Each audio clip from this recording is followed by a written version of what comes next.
Quel accueil présagez-vous à votre livre par une opinion publique française acquise à la thèse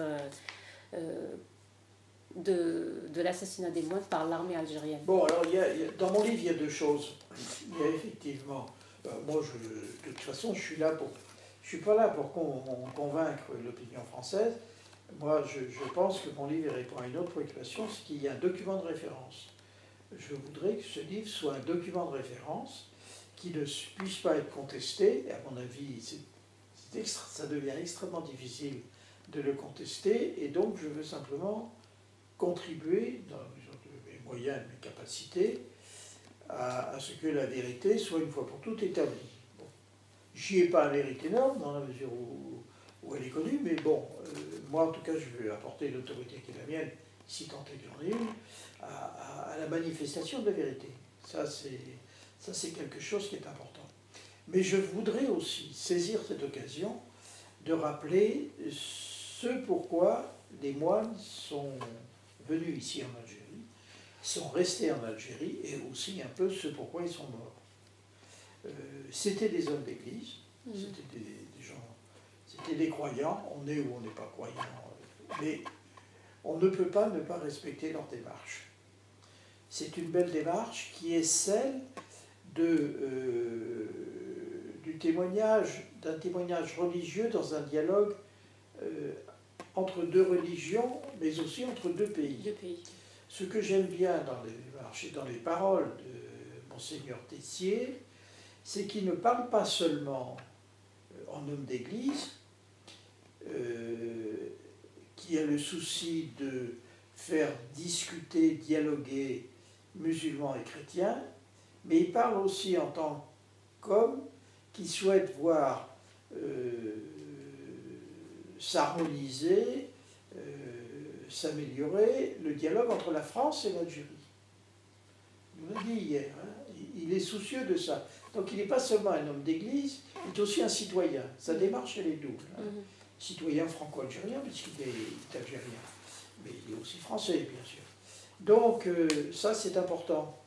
Et ce qui me paraît important, c'est que, vous avez dû voir le manuscrit, c'est le dernier chapitre que j'ai appelé « L'islam au miroir de Tibéri ». Moi, ce qui me paraît important, c'est la chose suivante, et j'en ai discuté avec un des frères de Christian de Chergé.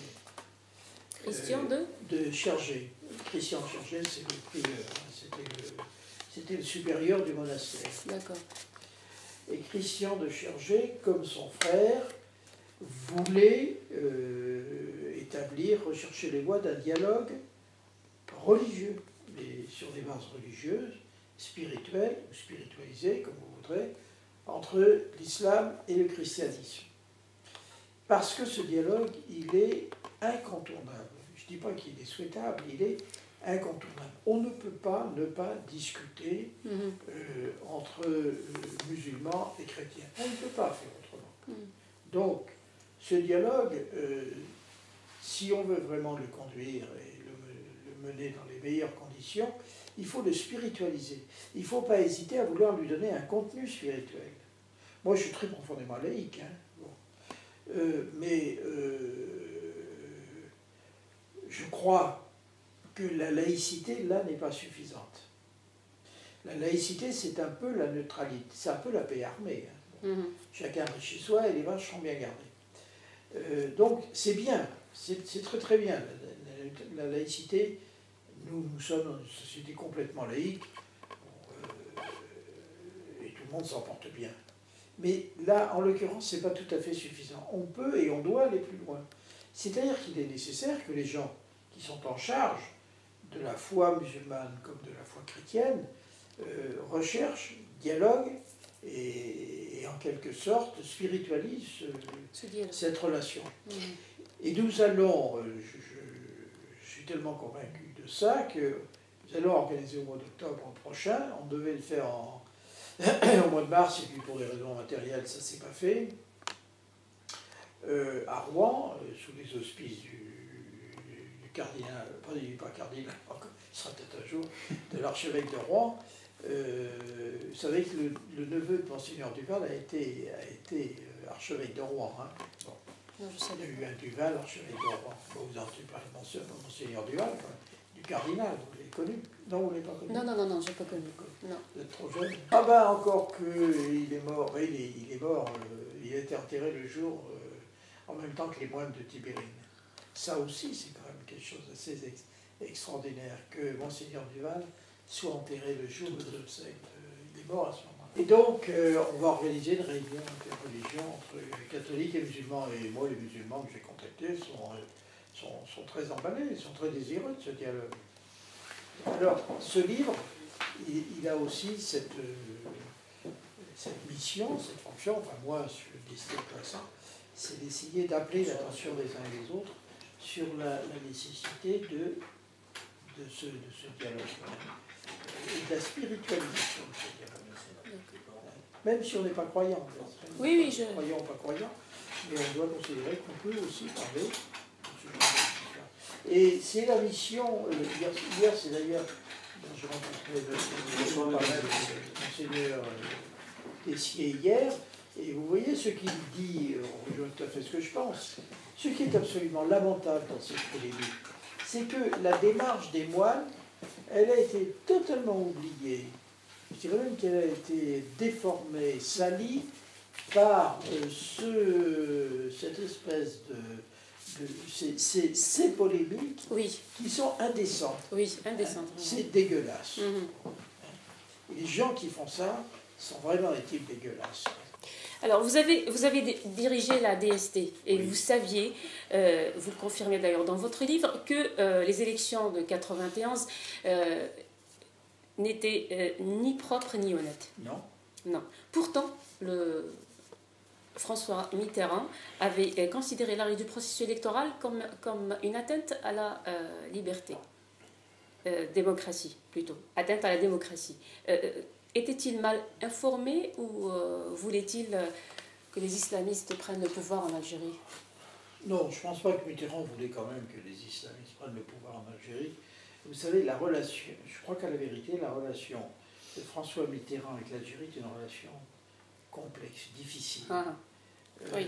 Je pense que Mitterrand a toujours été mal à l'aise s'agissant de l'Algérie. Moi, honnêtement, lorsque j'étais en charge de la DST et que j'ai voulu, c'est ce que j'ai fait d'ailleurs, nouer des relations avec le service algérien, la SMA, j'en ai parlé à personne. C'est ce que je vous disais tout à l'heure, on passe son temps à désobéir. Non, mais je considérais que j'étais dans le cadre de mon métier. Quand je suis arrivé à la DST avait des relations étroites, très confiantes, avec le service tunisien, qui n'était pas le meilleur du monde, soit dit au passage. Surtout qu'à sa tête, il y avait un type qui s'appelait Ben Ali, qui était mon collègue. Hein. Et puis avec le service marocain. Le service marocain était dirigé par, je ne sais même plus qui était le chef de service, mais enfin je sais que le ministre de l'Intérieur, c'était Idriss Basri, avec lequel je suis d'ailleurs resté en bonne relation. Alors, l'Algérie, on n'avait aucune relation. Et quand j'ai demandé à mes collaborateurs, mais l'Algérie, on m'a dit, si vous n'y pensez pas, j'ai dit, pourquoi ça? Donc j'ai dit, ben là, on va discuter avec les Algériens. Et on leur a fait un appel du pied, ils sont arrivés en courant. Hein. La Kalayat et Ismaël Lamari sont vraiment arrivés tout de suite. Et je les ai donc rencontrés, on a eu tout de suite le fit, hein, comme on dit au bridge, hein, et ça s'est parfaitement bien passé. Mais bon, alors, mais encore une fois, j'en ai pas parlé à Mitterrand. Alors, on va en arriver à Mitterrand.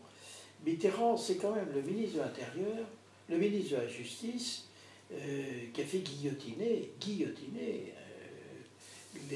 un certain nombre de militants du FLN qui étaient attrapés et qui, dans les débuts de la Révolution, étaient considérés comme des criminels de droit commun. On leur appliquait la procédure du droit commun. Donc on leur coupait le cou. Ça me rappelle quelque chose. Ah oui, on leur coupait le cou. Par ailleurs, Mitterrand, c'est lui l'auteur de la formule « l'Algérie, c'est la France ». Tout le monde a l'air d'oublier ces trucs-là. Ah oui, ça fait quand même beaucoup. Et il il a eu après, vis-à-vis de l'Algérie, il est resté, alors qu'il aurait pu se démarquer de ses prédécesseurs, il a eu il se sentait mal à l'aise, hein, indiscutablement. Par rapport à son passé, alors. Pardon ? Par rapport à son passé avec l'Algérie. Je pense par rapport à son passé, et puis peut-être aussi, il subissait, je ne sais pas s'il subissait des influences, parce que Mitterrand n'était pas forcément quelqu'un de très influençable. Et enfin, manifestement, moi, durant mon séjour, il a reçu Chadli, effectivement. Moi, je me souviens très bien qu'il a reçu Chadli.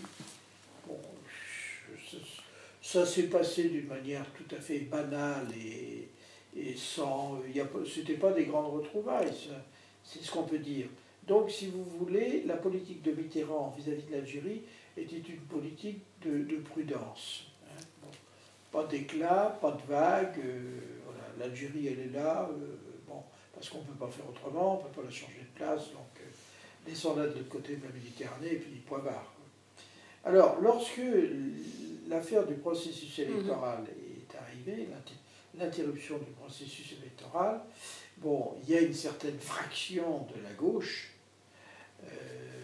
la droite étant traditionnellement plutôt anti-algérienne, hein, mais il y a une certaine fraction de la gauche qui s'est déchaînée hein, dans la lignée de Libération, de journaux de l'ultra-gauche, hein. Pas le Parti communiste, hein, attention. Le seul parti qui a une attitude parfaitement claire et sur l'Algérie depuis l'indépendance, c'est le Parti communiste. Et c'est quelqu'un qui n'est pas communiste qui vous le dit. Hein. Bon. Mais là, en l'occurrence, en 1991, le Parti communiste avait perdu beaucoup de son influence, et donc ça n'a pas joué du tout.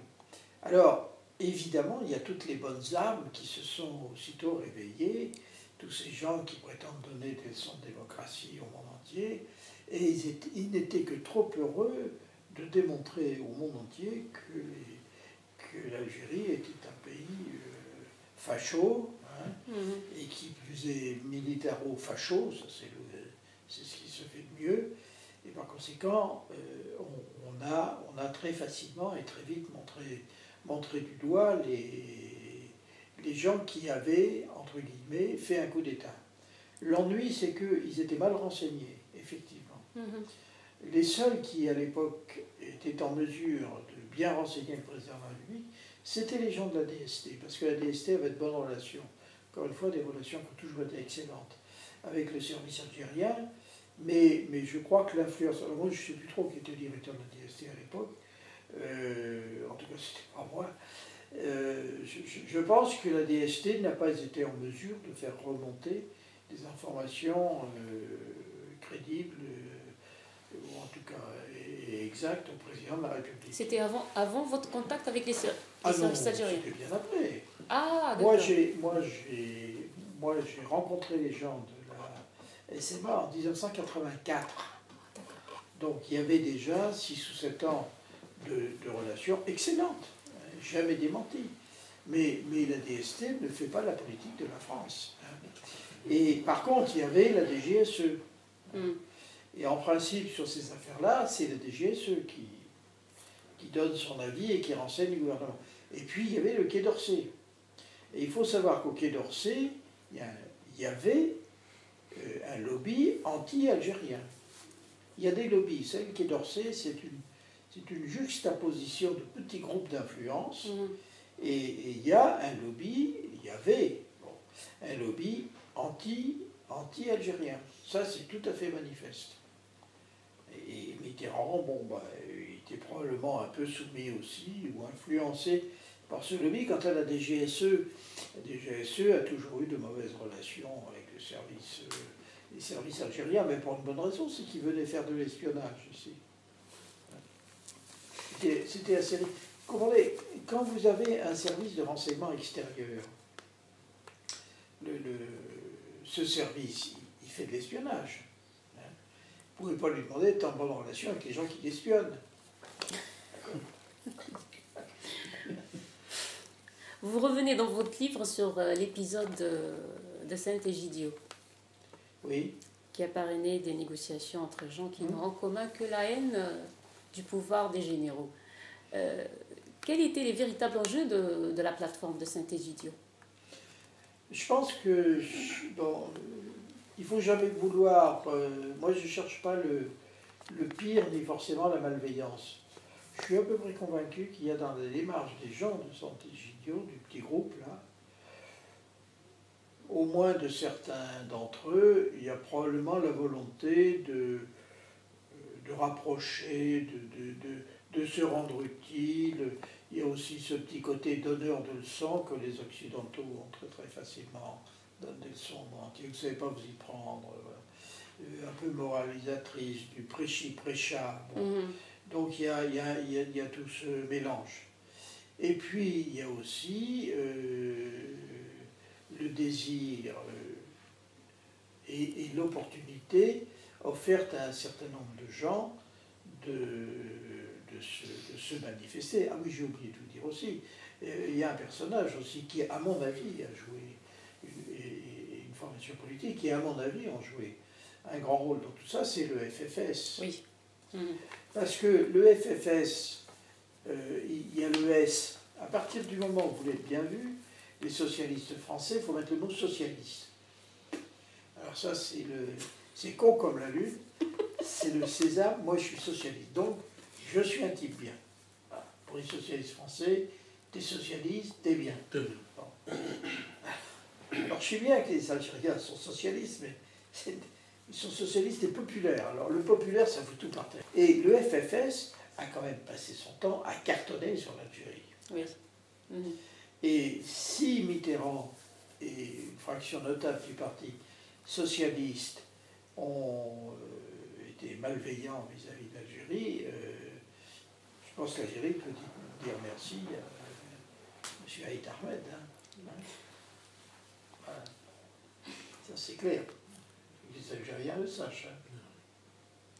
Alors tout ça, si vous voulez, tous ces gens-là, tous les aigris se sont retrouvés à Sant'Egidio, en réalité.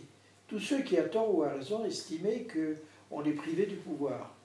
Et on les privait du pouvoir que d'abord ils avaient confisqué, ou qu'ils voulaient confisquer.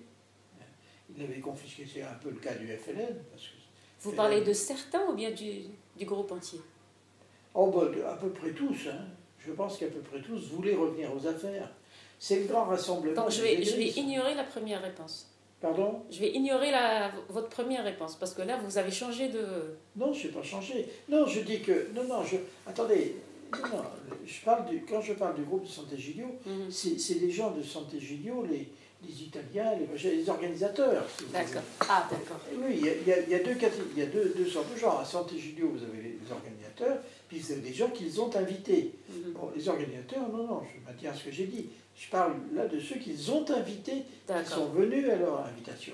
Donc le FFS, le FIS, PT, sûr, hein, le FLN, et puis un certain nombre de couillons qui sont venus là. Mais tout ça, c'est des gens qui se sentaient frustrés, à tort ou à raison, d'avoir perdu le pouvoir. Le FLN avait perdu le pouvoir à ce moment-là, ou de ne pas l'avoir, ou le FFS, encore qu'ils n'ont jamais eu vraiment, ou de ne pas l'avoir. Bon, c'était le grand rassemblement des aigris. Et comme en face, il y avait des gens que moi, personnellement, j'aimais bien. Hein, bon, il y avait à la fois des technocrates, mais il y avait aussi des gens parmi lesquels j'ai beaucoup d'amis personnels. Hein, Ali Haroun, Leïla Slaoui, Saïda Davidas, enfin tous ces gens-là, qui sont devenus des amis personnels, qui étaient des gens qui à l'époque étaient courageux, hein, ils ont laissé leur peau. Hein. Bon, c'était pas des dogmatiques, ils étaient, je pense que c'était des patriotes algériens. Oui. Hein, voilà. Hein. Ben moi, je vais plutôt vers cela. Attends, M. Haït Ahmed, je ne l'ai jamais vu, j'ai aucune envie de le voir. Et voilà. Qu'est-ce que vous pensez du procès attenté par la Suisse au général Khaled Nzar? Alors ça, c'est... Ça aussi, c'est dégueulasse. Bon, voilà. Bon. On est en train... D'abord, ça témoigne c'est le procès d'un certain nombre de gens qui n'ont rien compris, qui ne connaissent pas l'Algérie, pour les meilleurs d'entre eux, hein, et puis qui s'en prennent, qui s'en prennent à quelqu'un dont moi j'admire beaucoup le courage et la lucidité, parce que s'il n'y avait pas eu, il n'était pas tout seul, hein, mais s'il n'y avait pas eu des gens comme Khaled Nezzar et quelques autres, l'Algérie aurait sombré dans le chaos, et aujourd'hui tout le monde s'en mordrait les doigts, les Français en premier. Alors ce procès, il est un peu emblématique, révélateur plutôt, de cette oreille complaisante qu'un certain nombre d'Européens offrent ou tendent à des gens qui viennent cracher sur leur propre pays. Malheureusement, il faut dire que dans toutes ces affaires judiciaires ou médiatiques, il y a aussi un certain nombre d'Algériens qui ont joué une mauvaise partition. Attirer systématiquement un boulet rouge sur leur pays, sous prétexte de satisfaire leurs rancunes, leurs aigreurs et leurs déceptions. Là, ils tirent au-dessous de la ligne de flottaison. Et ça c'est pas bien. Alors ce procès, il est dégueulasse. Bon, voilà. Peut-être pas, il faut chercher un mot plus... Soigné. Non, mais il est indigne. C'est un procès qui est injuste. On va dire ça comme ça. C'est un procès qui est injuste et c'est un procès qui est indigne. Parce que Général Nezzar, à mon avis, il mérite la considération, le respect et la reconnaissance de ses concitoyens.